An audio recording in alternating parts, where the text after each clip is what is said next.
Podcast, WATP.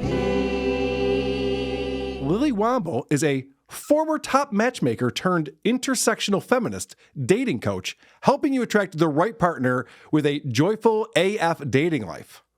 She's the author of Thank You More, Please, and she's been featured in the New York Times, NBC News, Bustle, In Style, and more. To be fair, the book was a cookbook. Yes, it shows.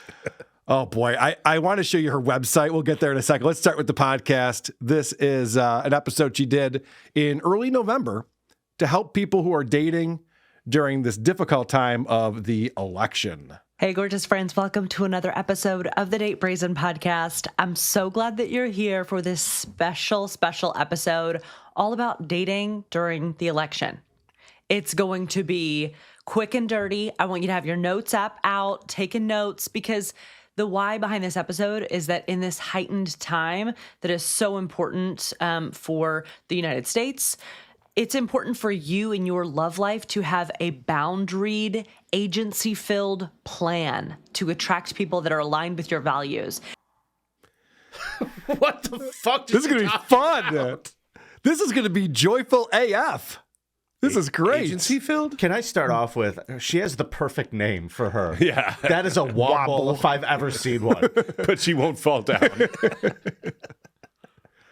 But guys, she's very excited about this episode. She's explaining that it's going to be a lot of fun. So I'm going to give you a how-to guide in this episode. It's going to be super fun?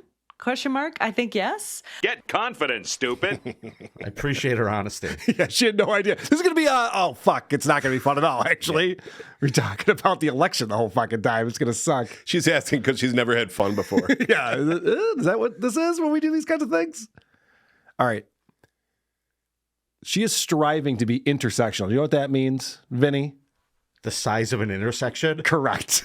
I'm a feminist dating coach. I'm an intersectional feminist dating coach, striving to be intersectional every single day. Personally, I hope that Kamala Harris is our next president. I hope that the November election brings about a state of the United States that is safer and more equitable for LGBTQ folks, for women, for anybody with a marginalized identity. And I'm excited to vote for her. Oh, no. It did not go well for her, did it? No, it definitely did not. But what I like about this is that it proves a point I've been trying to make since the election, is that both sides can agree on one thing. It's all white women's fault. We can both blame white women for all of the problems we have in this country. Openly. And I like it. we see why. Minnie, you checked out a different episode. What did you pick up on from Lily? This woman's insane. Okay. I could not take her seriously as a professional. Now, you talked about her website. Can we just touch on what she does for a living? Yeah. Real quick. Can you get closer to the microphone when you talk? I'm sorry, Yeah, guys. that's all right. She is a matchmaker. So what she does is she tries to find dates for other people. We know what a matchmaker is. Right. But I'm saying is, what's so weird about it is she has put out a book, and one of the topics of a book and her series that she's doing, if you want to play real quick my clip number 22, before we get into what she's talking about, this is her goal. If you're listening to this on or before October 18th, 2024, then applications to my 6-month proven gorgeous mastermind main character life are now open. That's right. You could register for her to teach you how to be a main character and have main character energy. This is the episode that I watched, Chris. Let's hit my clip 1, Carl. Okay. Today's episode is all about building main character identity in your life. What it means to not be in main character identity, what it means not to be in main character energy, and then how to build main character energy, how to build main character identity. I was fascinated by this. So she's just making shit up then? Is this what the grift is? You just come up with something that you can own and be like, I'm the only one talking about being a main character around here. Pretty much. Yeah. But listen, it gets dumber. Okay. Clip 2. And some of y'all are living out here, living in best friend identity instead of main character identity, thinking that asserting yourself, asking for what you want, I setting don't the want no scrub. Scrub is a guy that can't get no love from me. boundary Acknowledging what you want, even at a base level, will break the show. Because your life before now might have been crafted around the assumption that you need to be small in order to belong. I don't think you're under that assumption, man. Yeah, what do you mean by small? Now, I have to say that it says a lot about her target audience. Thank you. More, please. Here comes the airplane. Carl, I can't imagine who her target audience is because her YouTube channel has 89 subscribers. I know, no one's watching this shit. But her target audience is fucking losers. Right. They're like, do you have like no self-esteem whatsoever? Yeah, that's me. Well, then sign up for my class, stupid. Carl, if you indulge me, we're going to go down a rabbit hole of insanity with Okay. this. Number 3. All right. This is what we learn about her. I draw so much inspiration from film and television, specifically like a handful of references. You can hear me quoting all the time. That it's not mysterious. The Holiday, Parks and Recreation, Gilmore Girls, The Office sometimes in my personal life, but I digress, you know? She leaves the office at home for everybody in case you were wondering. That's only in my personal life where I make office references. The one thing everyone knows. Good God. More into the Gilmore Girls when I'm doing my show. She is so into the Gilmore Girls, Carl. Okay. Now, Who's the main character? The Gilmore Girl? the mom and the daughter are the main characters. I David know Gilmour. this. Because my wife has watched every episode of the Gilmore Girls probably 100 times since we've been married. My wife watches stuff that I've never seen. Oh, dude, well, that's a good point. It's a great no point that I won't excuse. argue with. But she explains what main character energy is, Carl. Oh, good. This is important, okay? Okay. Number 4. Main characters know that mistakes happen, and they have somebody in their life in the show who's like, mistakes happen, and you don't have to let this define you. Like, we move forward, right? Wait. So the secondary character who tells the main character that they're okay? Yes. Well, shouldn't the main character know that and maybe tell themselves that or be telling other people things? More importantly, it's okay. You're the main character. It doesn't matter. That's true, Life yes. is consequence free. Yeah, everything revolves around you, so whatever you do, that's what life is. Right. Now, keep going, Carl. We'll learn more about main character energy. Main characters are not afraid to celebrate themselves or brag on themselves. Now, again, that's a skill that is built. Not around here. Come again? This is a skill, bragging about yourself? Being a selfish, narcissistic asshole, it takes time to figure out, but you'll get there. How do you start? I think I'm pretty okay.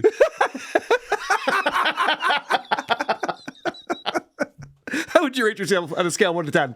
4 or 5, I guess. Yeah. Oh. Is that too much?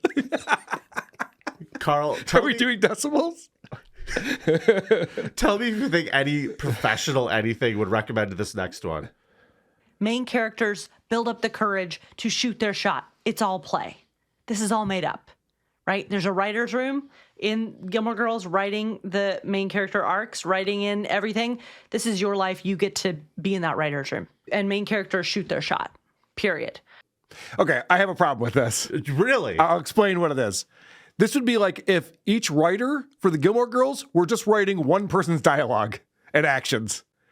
And someone else is writing someone else's, someone else is writing someone else's. Right. You don't get to write the script for the entire show. Correct.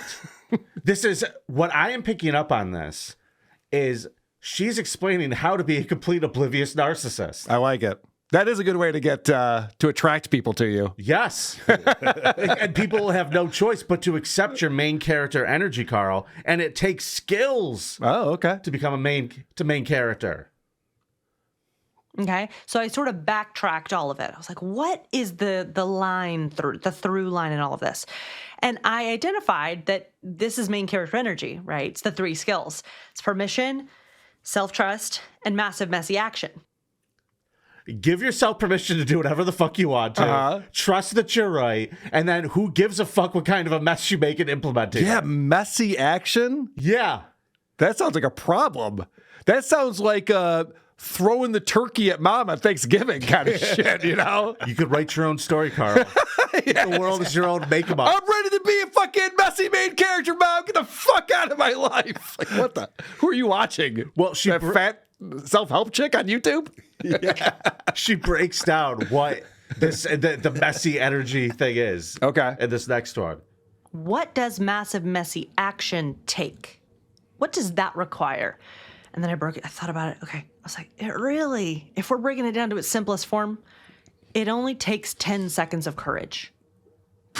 All you have to do is for 10 seconds decide to be a complete asshole in whatever situation it is. That's all you need. That's the key to unlocking being a main I character. feel like she should be saying the opposite of all of this. Yes! Like, take your time, think things through longer. Don't act like you're the center of attention all the time. What the fuck? Carl, wait till we get to the examples. Oh, of boy. This. Let's talk about if you're ready to change your life right now. If you want the keys to it, she's going to explain it right now. So I want to point out 2 examples of 10 seconds of courage that changed my life and then changed somebody else's life. Okay. 2 examples. Okay. I feel like you could have just set that one up yourself. I'm the worst. I'm sorry. I really did get into the show. I was so fucking floored by what I heard next. So my clip number 10 is the start of her example. Okay. Okay. I was a matchmaker and I was burnt out, totally like at the end of my rope. And I had been researched. I had seen online, I think, Gilmore Girls Fan Fest was in its 2nd year at the time. I hadn't gone yet. And I was desperate to go. I was so sad to not go because I didn't really think I had the money, nor did I have the time to take off work to do this thing just for my pleasure and joy. I was like, that's silly. Why would I do that? That's silly. I don't have the time. I don't have the money. I don't have the energy. I have to work. Oh, Cinderella. She's got so much going on. She's burned out from being a matchmaker. You know, there's a lot harder jobs out there in the world, right? Yeah. So she's trying to get guys to fuck fat chicks. Is that why her job is hard? Yes. Okay. All right. That makes Yeah, sense. it would burn you out too. Yeah, actually, going back to her website here, I thought this was interesting. This is the best photo she could find of what she does. So this is her speaking to a group of people, a very small group of people in a very weird, awkward outdoor space. It looks like she's doing it at Lux. Right. And it's Or Epcot Center. and it's all like fat loser chicks. I see one bald dude. Yeah. Go, let's scan this I'm a audience. feminist dating Oh, no, coach. I lost it. I lost the page for some reason. Oh, it's all right. I'll bring it back up. But anyway, But she identifies this as something she wants to do, Carl. okay. So she figures out a way to make it happen. Oh, good. This is her 10 seconds of courage. Beautiful. I was with my boss at the time, who, to her credit, such an encouraging person. And she saw how burnt out I was, like burnt out to a crisp. And she stopped me. Jesus Christ. And sometimes her main so character much. energy requires some intervention from people that care about you, right? So she stopped me and she was like, Lily, you're not gonna make it like this. What's going on? And I told her, She said, put the sandwich down. But I know what she meant. I'm burned out. I'm working too hard. I'm exhausted. I'm having some really dark thoughts about what's next, and like I don't know what's next for me, and I feel like just everything's kind of hopeless. Jesus Christ. Isn't she like a motivational person? Right. She was suicidal just a little while ago? She's dropping basically a trip to Greenland. Yes. On her boss. On her boss. Okay. Hey, Lily, everything okay? No, I'm actually going to off myself. All right, let's have a meeting in my office. Fuck. Again. Yeah, I have So- work to do, but... Let's find out how that 10 seconds of courage got her boss to respond. Okay. And she was like, you need to do something that brings you joy this weekend. I think it was like a Thursday or Wednesday even. You need to do something that brings you joy now. This is not, she was very direct with me. She was like, this is not a question. It's a demand. You need to do something that brings you joy. Yeah, that's not a right question. now. That's definitely Like, not a You question. need to figure that out right now because this burnout is not gonna get you anywhere. You know what would bring you joy? Get another job. Yes. Quit your job. Please. I don't know what will bring you joy, but I know it would bring me joy. Yes. Do it. You won't, you pussy. You won't. Be an Watch ex-main this. character. Let me open the window right now. The window's open. What are you going to do? I'll give you 10 seconds to think about it. So, I think this is manipulation. Look at this next clip. I was like, oh, well, I do know that Gilmore Girls Fan Fest is this weekend. Oh, you bitch. This weekend is Gilmore Girls Fan Fest. And she was like, and I said, but it's silly and it's weird and I don't know. I'm obsessed with Gilmore Girls. I have been for decades, but I don't know. She's like, you need to stop. You need to do it. Isn't that something you have to plan in advance for? Like, this was on a Wednesday, and she has to make a trip now to this Gilmore Girls convention. All she had to do was pretend she wanted to kill herself, so her boss would say, "No, you need to go. You need to go do the." But thing I'm that you all out of wanted to go vacation do." time, and I used up all my sick time. Are you sure? I mean, okay, I guess. Listen to how shitty this trip sounds. This is what she does next. Is this for It real? took 10 seconds for me to give myself the permission. Gilmore Girls Fan Fest it is. It took 10 seconds to get on my little keyboard, click, clack, find out info That was her about walking. the accommodations and the festival. 10 seconds, look in my bank account, see, okay, I could make this work. 10 seconds, calling up the, at the time, there was this accommodation site that was sort of like Dirty Dancing, like a campground. I called, and there was one more bed available in a cabin of strangers. And I was like, I'll take it. 10 seconds. We're up to like a minute and a half at this point. You can't call it 10 seconds. If everything you do, there's like 80 things you got to do. And I love how she's calling all of these things courageous acts. I know. I checked my bank account. I called a website, or I went on a website, and I got, by the way, what sounds like a log cabin hostel sounds great. Yeah. And that did not take 10 seconds to make that phone call and book your reservation. Well, Grubhub took 10 seconds. Right. Now, she's gotten her way. She's going to this fan fest. Okay. Listen to how happy she is with herself over all of this. And then I did my little costume for the night before. I was like ironing on shit, and like it was hilarious and so joyful and silly and just like effervescent. My main character energy started blooming and blossoming. The burnout because of this decision to do the 10 seconds of courage, because of the encouragement from somebody else who saw me to do the 10 seconds of courage. Joy is connective, and I was living in my joy, baby. I was doing my dream. She was Could you dumb it down and shade? So basically what she's saying is, do you hate work? I do too. Stop working. Go do cool shit instead. Like, great advice. Yeah. Everyone should do that. How courageous. How courageous that is. But hold on. Oh, One more clip. okay. This is what she dressed as, in case you guys were curious. Okay. And my costume was from season 5, Lorelei's all special, all me alone place or something. I dressed literally as the room that she decorates. It's very meta, like deep cut, and only the fans of the only When the, she sits the cream around. of the crop fans knew what I was, and that was a thrill for me. She had to dress as a room.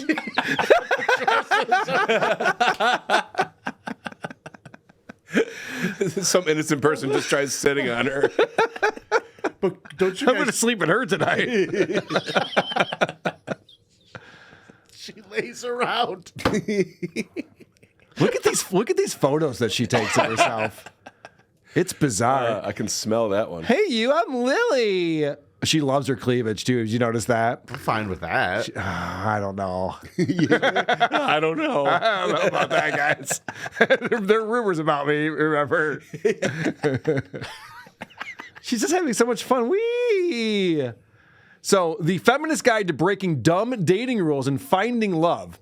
When I think about dating, I think feminist. Like, that's definitely going to get you a lot of dates, and guys are going to love that and be all into it. It's going to be great. Don't you have to have dudes show up to these things, too? You have to match people. Right. You can't just have women showing up. Yes. Well, let's go back to she grew up in the South. Okay? Yeah. She grew up in Alabama. Yeah, I know one of those. Yeah. And so she was like one of the only progressives in her school. And so when we're dating around the election, you want to make sure you don't date like a MAGA person. God forbid, could you imagine? So she looks back at what she had to deal with. I remember boys in my high school classes and my AP English classes saying things that, looking back, were just so disturbing about women's rights, LGBTQ plus rights. Like, No, I'm sure it was hilarious. I'd love to hear what those kids were saying. But did you see what she slipped in there? Looking back at high school and my AP English class, like just to remind everyone I was a little smarter than most people, and I still am, and that's why I'm a famed author now. I really dislike this haircut. It makes her head look like a butt plug.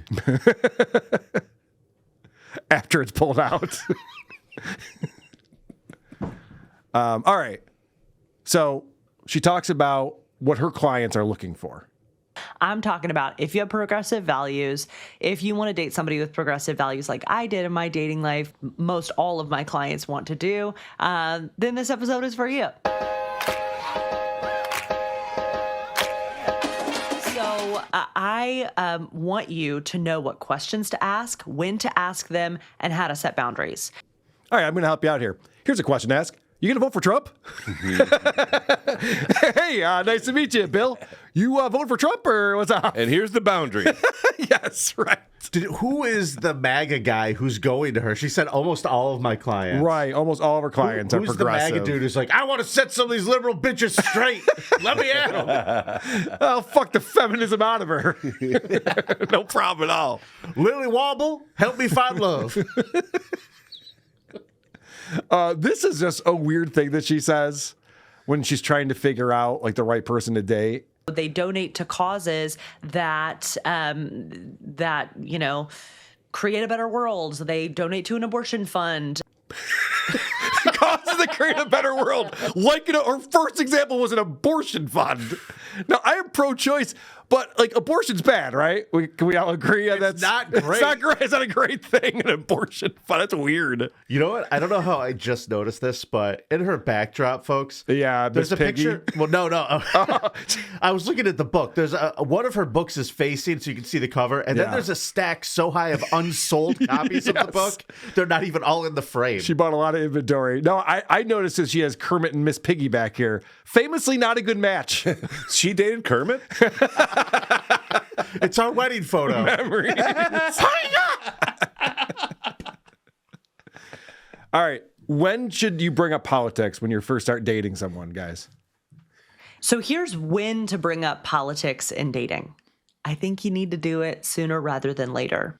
I always say early and often. Get political immediately. Just let's get right into the issues. Where do you stand? Let's go. Kids in cages, yay or nay? Let's go. What do we got? Or you could not be so fucking obsessed with politics and just enjoy your life and enjoy the company of other people. I don't know. I'm just saying it is odd to me that progressives are just like, could you imagine actually being tricked into a conversation with a person who voted for someone that you didn't vote for? That'd be fucking terrible. So make sure that does not happen. You can't let that happen. This is Wear a terrible. sign This is if a you need terrible to. dating coach. She's like, bring up politics the first thing you do. All right. Yep. You're going to attract a lot of people with that. All right. So let's talk about bringing you joy. You know, I think you were talking about that, Vinny. Like, Yeah. That's what saved her from her suicidal thoughts. When she was dressing like a building, yeah. She was Right. Yes. When she was dressing up as a city, she was doing that to bring herself joy. And so you have to think of things that bring you joy. You can talk about what's bringing you joy is, watching the newest season of Love is Blind to use that, carry Sure. that through. Yep. And also voting for Kamala is bringing you joy, or volunteering for the campaign, knocking on doors, or the Tim Walz truck ads are bringing you a lot of joy. They're so joyful. And I love, the CIA's getting seeing desperate. him be America's dad right now. Whatever it is that you are, what is bringing you joy, you can say and throw in something about the election that is bringing you joy. Wow, this woman is broken. I would love to fuck with that. Be like, what brings you joy? I don't know. Watching reruns of The Cosby Show, things like that. I Yeah, really right. enjoy putting them in context of nowadays and laughing. Tim Walz truck ads bring her joy. Voting for Kamala Harris. Oh my gosh, it was such a fun event. I wish I could do it every day. Can we do this again next year? Vote for Kamala Harris. This is great. They had to load her into one of those trucks to get her to the polls. Oh no, she's a mail-in. She's a mail-in ballot lady. Okay. All right, so how do you find the person that shares your political views? You could even ask, where do you land on the political spectrum? Yeah, no shit. I mean, we got this far into the episode. She's like, by the way, you can also just ask him, are you liberal or what's your deal? Yeah. How did she come up with that? She's trying to find all these fancy ways of dancing around the subject. She's a genius. Hey, do you have as much fun campaigning for Kamala Harris as I do? What? She also made voting for Kamala sound like a hobby. Like you can do it more than once. That's what I mean. Yeah, it's just like, that's what I do for fun. Let's do it again. Okay. You want to come bother my neighbors with me? So this is from a different episode. Let's get away from politics real quick. But she says this a lot, I've noticed. The first thing you need to start doing this plan is your notes app open or a piece of paper and a pen. Get ready to take notes. I am serious about your 2025 dating plan because what you want is possible. It is possible, no matter your age, no matter your level of experience, whether you've been in 0 romantic relationships or 50 romantic relationships. I don't care. This plan is going to work for you. Okay. First off, trying to be everything to everyone is always a dumb idea. I don't care if you're a virgin or you're 68 years old and you just got widowed. I got you. We'll make this happen. Sure. The other thing, though, too, she always talks about taking notes. Like, I'm going to say things that are so profound. You're going to want to back it up, rewind, play it again, write it down. You writing this down, producer Chris? You're not that fucking profound, idiot. You didn't say anything that I'm just like, holy, I never thought of it that way. Wow. I can just ask them about their political Yes. allegiance. How do I find out if someone voted for Trump or not? I can't figure it out. And what's their religion? How would you possibly know? All right. So this next one is step 1 of her 7-step series. Oh, God. Okay, so the draft 2 can be, I want to find the right relationship with a partner who adores me. I want to get married to the right partner. Or I want to build a life side by side with a partner who feels like an improv show every single day together. Oh, God. Fuck off. This explains so much. It really does. Oh, my gosh. It's like we're like an improv troupe. We're so cute and quirky. Yeah, we're just like an improv troupe that yells office lines at each other over and over again. Fuck. She would like improv. Sounds right. Oh, this is a fun clip. So talking about, she has clients who have very specific things they want in their partner. And I was actually talking about this with my brother last night. We went to the Sabres game. And in the Tannelverse, there's a lot of people who are struggling with this very thing. For example, if you want somebody 5'11" and above, I say, great, as long as you want.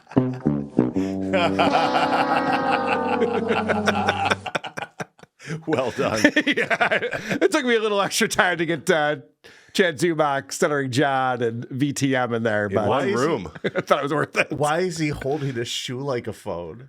Because he's hilarious.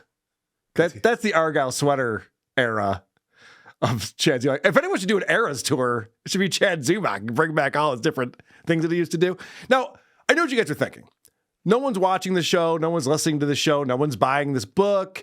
This woman's wasting her time. How is she making any money off of this? She has sponsors. I was excited about this. And before we keep going to step number 4, let's take a break and hear from our sponsor. I was taught so many dumb dating rules growing up that I needed to be less picky, that I needed to be less intense, less sensitive, that I needed to stop being too much in order to find somebody. I was taught that a single woman is behind a couple women in life. I was taught in order to find a relationship, I needed to shrink in order to belong and be attractive. And as an adult, that led me to a ton of situations that led to me shaming myself, feeling behind my couple peers. And then once I became a matchmaker and learning these tools, once I did this work myself and uncovered my preferences and relearning women to take up space in my life and my love life specifically, I attracted not only the best relationship in my life, but I felt more joyful in the process. And every step that I used to find love in my life is now written in my book, Thank You, More Please. And it not only worked for me, this book and this material has helped thousands of single badass humans around the world to create joyful dating lives that lead to the right relationships, dating lives that feel like active self-care. And if this sounds like you, then you need to get your hands on my book, Thank You, More Please, which you can find wherever books are sold. And you can go to datebrazen.com/book to get an extra special bonus.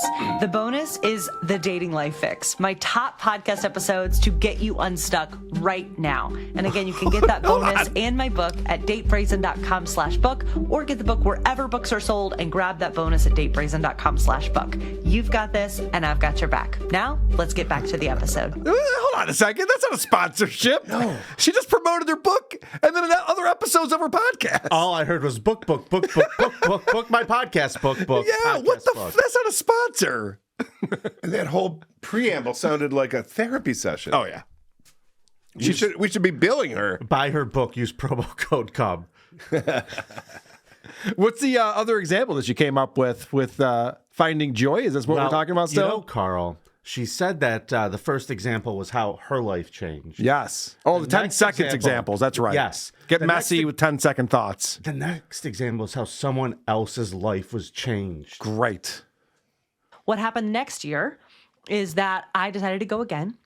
And I felt confident. I had made friends the year before. We were going to meet up at the festival. It was so joyful. And I go, And I sang karaoke. I was really good. I sang I Will Always Love You, the Dolly Parton version, because I believe in season 7. I don't really watch the later seasons for, I think, obvious reasons. But I'm trying to plow through it Gilmore again Girls snob. right now. But I think it was season 7. Lorelai sings, and I will always love you. Yes, and I sang that. It was so joyful and fun. Oh boy, so improv and karaoke, all my favorite pastimes. Now, how do you ask? Did someone else use their 10 seconds of courage? Oh, How was right. Yeah, somebody we're talking about someone else. affected? That's right. Yes. Well, How long did it take her to come up with that song idea? 10 seconds? how good she is at karaoke. How did this affect someone else? Let's find out. This woman came up to me after I sang, and it was just so fun at this karaoke bar at Gilmore Girls Fan Fest. She came up to me and said, "Hey, I don't know you, but you look like you had a lot of fun up there." And she was like shaking like a leaf. I probably have told this story before on the podcast, but I don't remember when, so I'm just plunging ahead. She was shaking, and she said, "I don't know you, but I have always wanted to do karaoke. Oh, Jesus. And I've been too afraid to do it. So will you go up there and do it with me?"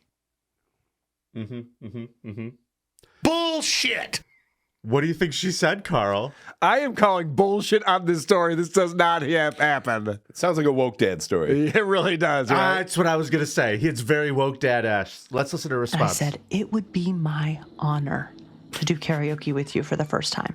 And it was a big stage with a lot of people out there. It wasn't a typical karaoke bar. It was in this like event venue thing. And we went up to the stage. Again, she was shaking like a leaf. She chose Waving Through a Window. And I got to Like at a food truck? stand there and witness her 10 seconds of courage. Like at a food truck. All right, calm down. Holy shit. I don't know that she should have told this woman to sing karaoke if she was that nervous about it. Right. Probably going to suck. But wait do you hear how magical it turned out to be. Okay. And we started singing together, "On the outside, always looking in, will I?"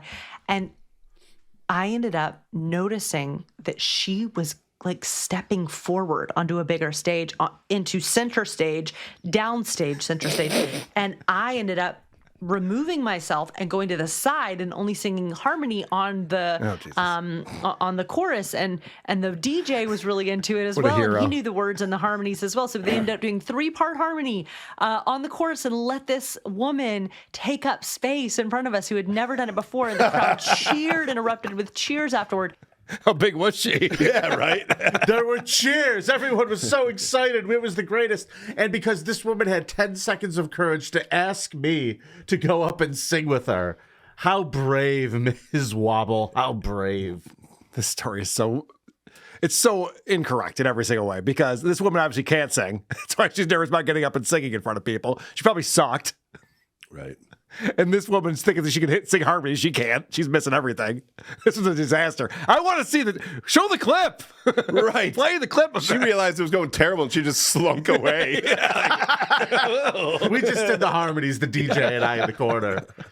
I mean, I just could not believe what I was listening to. How this is supposed to inspire anyone to anything. You fucking slept in a cabin with a bunch of other... Like, listen, you're trying to be professional and present your business. You're trying to sell your book. Yeah. If a therapist told me how he conned his boss into going to a Star Trek convention, it's the same fucking thing. I would never take you seriously. Yeah.